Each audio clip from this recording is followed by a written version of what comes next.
कृष्ण. बघा माझ्या मनात नेहमी खंत असायचा की का मी सर्व करू शकते आणि वेणी का मी करू शकत नाही आईंसाठी. बघा आज मी प्रयत्न केला त्याच्यामुळे बघा मला एवढं यश आईने दिलेलं आहे. म्हणजे मी ठरवलं की आज वेणी शिकायचीच आपण ना.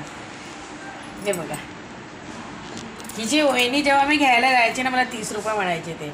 आणि या वेणीला 5 रुपयाचे पण फुलं लागले नसतील. ही बघा आता गुलाबाची वेणी तयार केली मी. करते गाठे बघा. कारण अंगठ्यांचा वापर न करता मी ना स्टुलाचे 2 हे घेतलेले आहे बघा. 2 स्टुलांना असं हे केलेलं आहे.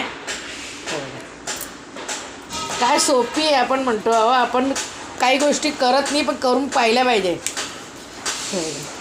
आपण काय कसं आपल्याला कसं वाटतं की नाही हे आपल्याला जमणार नाही. बघा आता हे गुलाबाचं फुल असं ठेवायचं. त्याला फक्त गाठ विण्याची गरज आहे आता.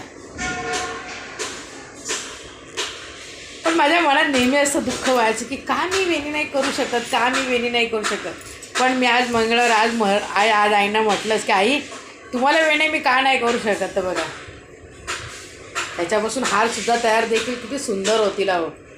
हे बघा ना ही जाळ वेणी आहे बघा. गुबगुबीत वेणी आहे बघा छान. आणि आईनं ती छान पण दिसेल नाही बघा. आता एक काय नाही गुलाबाच्या पाकळ्या चमकी का नाही टाकत मी कारण चमकी देवीच्या चेहऱ्यावरती येत असते.